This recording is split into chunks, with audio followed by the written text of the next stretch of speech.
Hola, Altubers. Hoy toca reunir unos cuantos libros por si sirven de orientación a alguien, por si pueden interesarles, teniendo algunos pocos detalles que pueden acompañar la lectura de un libro, porque a veces nos sentimos un poco indefensos ante esa avalancha de novedades que aparecen en las librerías. Pero claro, no hay fuerza humana capaz de representar absolutamente todos los libros que se publican.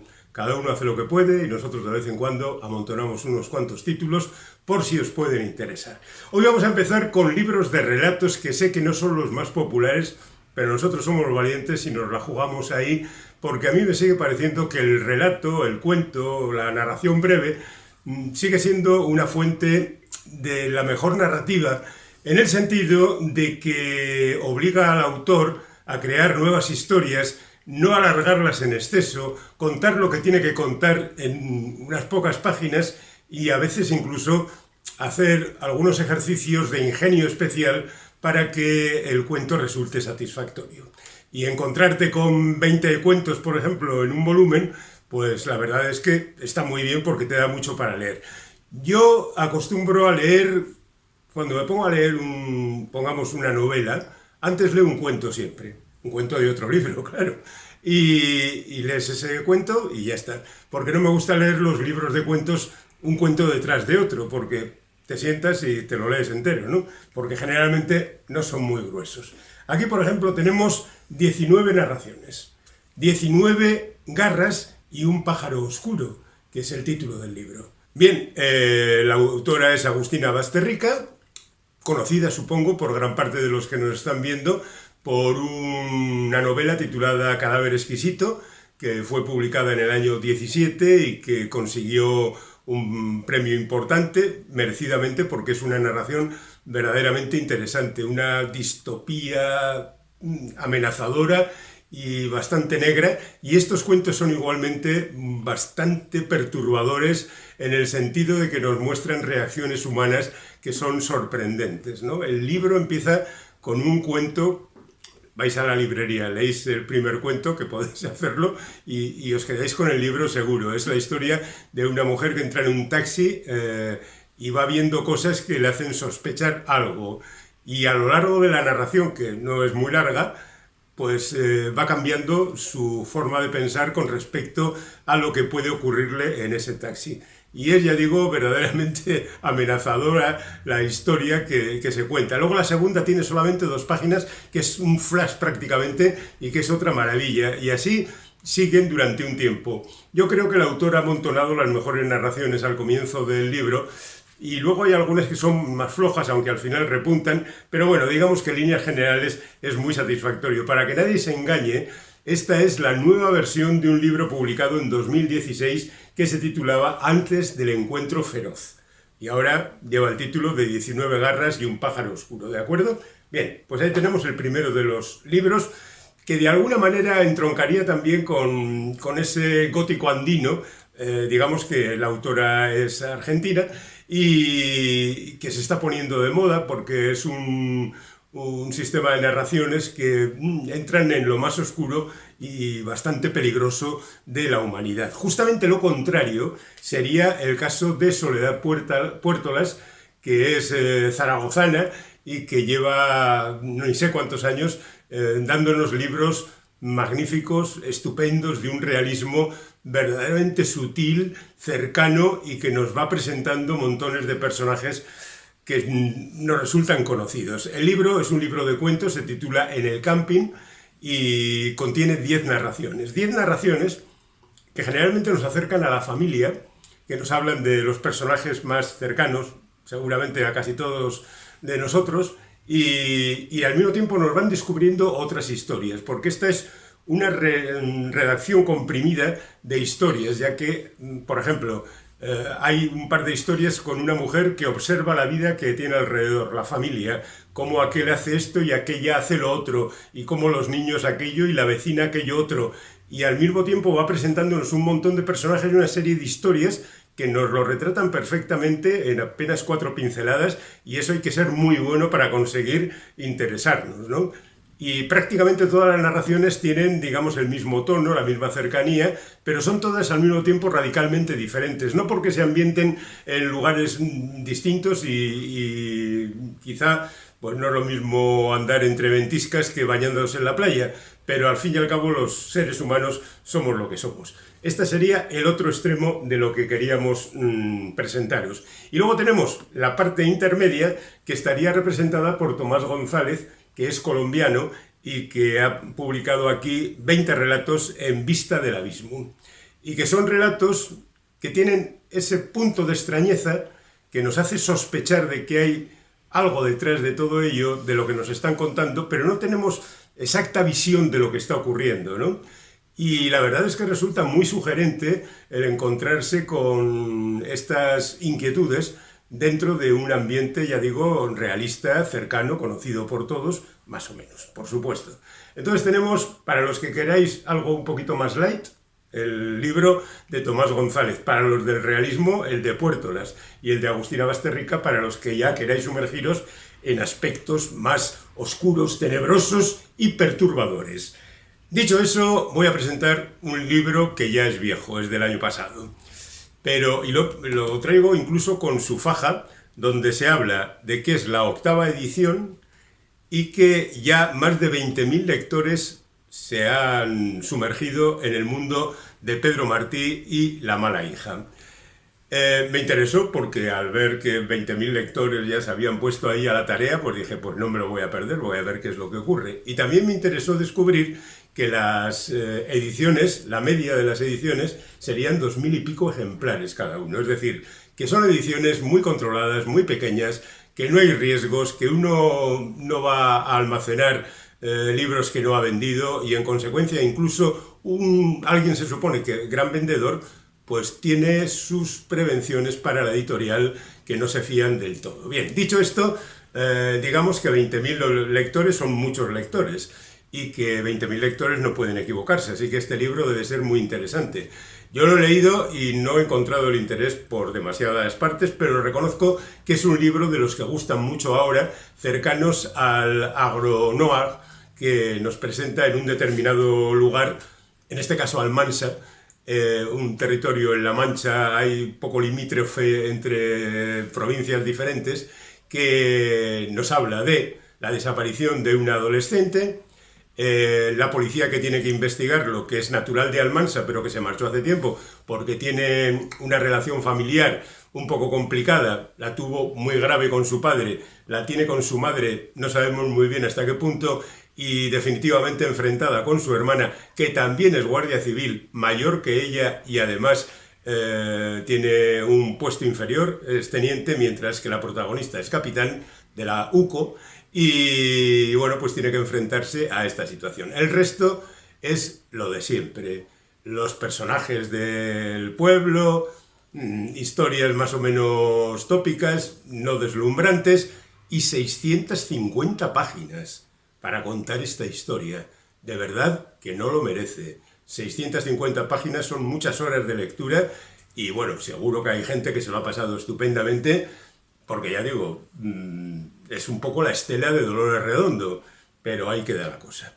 Y completaríamos el caso con otra novela policíaca de Luis García Jambrina, El último caso de Unamuno. Digamos que hace ya unos años publicó Jambrina el primer caso de Unamuno. Antes ya había hecho 7 novelas con Fernando de Rojas, el autor de La Celestina, en labores detectivescas, y ahora escribe esto sobre Unamuno. La diferencia de este libro es que no solo tenemos a Unamuno investigando un caso, sino que al mismo tiempo se investiga la muerte de Unamuno. Ahora que ha vuelto otra vez de nuevo a preguntarse la gente si verdaderamente Unamuno murió de muerte natural o fue asesinado el 31 de diciembre del 36 en Salamanca, Jambrina, que ya ha hecho un documental sobre el asunto, que está muy metido en esta investigación, ha hecho su particular interpretación a través de una ficción que es El último caso de Unamuno. Se puede leer tranquilamente sin haber leído el primer caso de Unamuno que transcurrió 30 años antes. Seguimos adelante ahora con Paul Wast, que acaba de publicar Reliquia. Paul Wast fundamentalmente es poeta, Es alguien muy joven, nació en el 97, fijaos, no llega a los 30 años y ya tiene una cierta producción literaria a sus espaldas. Y como suele ocurrir con las primeras historias que uno escribe y publica, pues Reliquia es una novela muy relacionada con el propio autor, de manera que no lo oculta y además nos viene a contar, al margen de otros detalles de su vida, del suicidio de su padre, que es algo verdaderamente traumático que ocurrió cuando él tenía 15 años y que significó un durísimo golpe para él y para toda la familia, pero él particularmente ha querido contarlo. Y aprovecha la circunstancia para ir incrustando una serie de detalles, los que más le interesan en cada caso, sobre famosos suicidas, famosos literatos suicidas, que la verdad es que hay muchos. Y bueno, sirven un poco de guarnición al relato que Paul quiere dejar escrito. Porque lo importante es esa relación con su padre y esa relación con su padre muerto, o con su padre suicidado, podríamos decir, y la forma de tratar de entender por qué se ha suicidado. Quizá también lo hace a través de las declaraciones y hechos de los literatos suicidados, pero la verdad es que el eje de la narración está en esa relación con su padre. También hay otras historias del propio autor que trata de analizar otras cuestiones de su vida, como su sexualidad y otros aspectos, pero todas quedan al final llevadas a la recámara, mientras que en un primer plano tenemos esa relación con su padre y con su suicidio. Es un libro muy breve, habla de lo fundamental, de lo esencial. Es un libro que cuenta las cosas, yo creo que de manera muy visceral, y yo creo que ese tipo de cosas hay que respetarlas y, si estás interesado en el tema, leerlas. Tenemos ahora, damos un salto hasta Estados Unidos, hasta Karen Russell, que vive en Florida y que ya publicó anteriormente, por ejemplo, Tierra de Caimanes, que está ambientada en Florida, y Vampiros y Limones, que era un volumen de cuentos que estaba muy bien. Y ahora ha publicado una novela monumental, que es La Antídoto, monumental en el sentido de que tiene más páginas, 500 y pico, de apretada letra, y que cuenta muchas historias en un momento muy determinado en Estados Unidos. Durante la Gran Depresión hubo un momento en que la parte media de Estados Unidos se vio afectada por una gran sequía y por algo que llamaron el Dust Bowl, el cuenco de polvo, con unas tormentas de arena verdaderamente increíbles que acabaron con cualquier posibilidad de cosechar nada y con una hambruna tremenda, sumado a la crisis económica, sumado a las circunstancias de la vida en los años 30. Es decir, que fue una etapa de gran miseria. Y esto es lo que retrata esta novela, al mismo tiempo que la mezcla con un poco de realismo mágico para darle cierta dimensión extra, en el sentido de que no solo están, por ejemplo, por allí los nativos americanos, que también forman parte de la novela, sino que también hay personajes más o menos extraños, como una bruja que almacena los recuerdos de la gente, es decir, que hacía un poco así como el trastero que tenemos todos con todo lo que se va dejando allí, pero ella lo almacena en la cabeza y si viene después el afectado, pues se lo devuelve. Ya veis, realismo mágico y demás. Está bien la novela porque nos cuenta un episodio verdaderamente terrible con unos personajes muy atractivos, pero otra vez 500 y pico páginas. Pero bueno, para los que sois de larga trayectoria lectora, está bien. Aquí tenemos a alguien que tampoco conocía. Generalmente me fijo en gente que no conozco, ¿no?, para descubrir nuevos escritores. Se llama Fernando García Ballesteros y es de Barcelona y ha publicado La Sangre, que es una novela de enfermedades, de una peste que asola en este caso a Nueva Orleans a finales del siglo XIX y con unas especificidades verdaderamente curiosas. Afectan fundamentalmente a los blancos y eso hace que la cosa se complique. No es una novela de catástrofes, por decirlo de alguna manera, no es una novela de pandemia, sino que es una novela de enseñar un poco el ambiente de la época y unos cuantos personajes bastante tópicos en el sentido de que uno es un policía criollo, otro es un médico blanco, otro es un médico negro, y luego están los representantes de la sociedad digamos, alta de Nueva Orleans, que son los primeros afectados por esta pandemia que se va extendiendo poco a poco y que va haciendo que el temor se extienda por todas partes. Es una novela que está muy bien, que se sigue con interés, que se disfruta y que quizás debería ser un poquito más breve, pero ya sabéis que acabo un poco obsesionado con estas cosas. Y luego tenemos esta novela, que es obra de Roberto Chuit Roganovich. Fijaos que título: Si sintieras bajo los pies las estructuras mayores. Es una novela también de gótico andino, por decirlo de alguna manera, con la sombra de Lovecraft y de Chambers y su rey en amarillo ahí al fondo, contada en diferentes momentos de la historia. Por ejemplo, en 1504, con una misión fuerte donde la gente desaparece. Luego, en 1888, en Londres, con un argentino que viaja allí para un asunto de cosechas, que es el otoño de Jack el Destripador. Luego, en 1945, con un japonés que viaja a Argentina porque se ha descubierto una extraña planta al sur que puede tener, no voy a decir nada más. Y luego otra historia que empieza en 2036 y se va prolongando durante años y años y años, de la que no diré nada y que me parece la más prescindible. Las otras tres son mucho más interesantes porque van ahondando en el misterio poco a poco, y aunque también le sobran páginas a la novela en cuestión, que está en las 400 y pico, la verdad es que va creando un ambiente un tanto opresivo, un tanto preocupante, amenazador, y no saben muy bien qué es lo que ocurre, y la verdad es que el libro está bien. Y termino con dos ensayos. Uno de ellos es este, un libro bien breve, los dos son muy breves, Una apacible turbulencia, de Antonio Ayuso, que lleva como subtítulo Desengaños e intuiciones de un ingeniero aeroespacial. Y son textos muy breves, de una página, de 2, de 3, de 4 como mucho, donde él va soltando cosas que tienen que ver con su profesión, pero también con otras que no tienen nada que ver con nada. Y la verdad es que esa ambivalencia pues no le hace ningún bien al libro, que estamos acostumbrados a que se dediquen a una cosa o dos o muy pocas.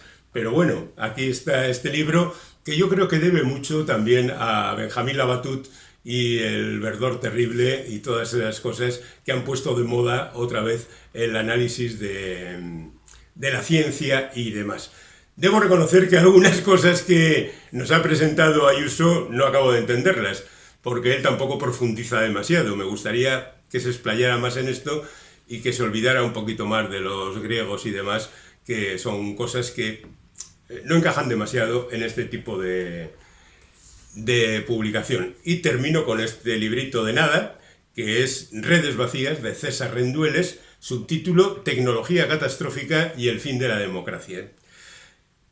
A ver, no hay nada nuevo en este libro, es lo que nos desayunamos todos los días acerca de las amenazas que la tecnología va a dejar caer sobre nosotros. Pero esto no es más que una forma de ver las cosas. La humanidad ha ido evolucionando y siempre ha tenido el mismo miedo a los avances y a aquello que no acabamos de comprender, que no acabamos de conseguir atrapar porque se nos escapa por un lado y por el otro. Pero la humanidad ha seguido avanzando. Las redes están ahí y no se puede pelear contra ellas. Bueno, sí, se pueden poner leyes y se puede tratar de regular lo que sea, pero lo cierto es que están ahí y no van a desaparecer. Así que más vale que nos hagamos a ellas y vayamos creando una suerte de anticuerpos que nos vacunen de los peligros que nos acechan en ellas y que después las utilicemos, si queremos, para de alguna manera crecer, desarrollarnos y vivir en el mundo de hoy. En definitiva, que está bien para saber a lo que nos enfrentamos, pero tampoco para llevarnos las manos a la cabeza y decir, estamos perdidos, ¿de acuerdo? Nunca estamos perdidos si tenemos una hermosa colección de libros para disfrutar.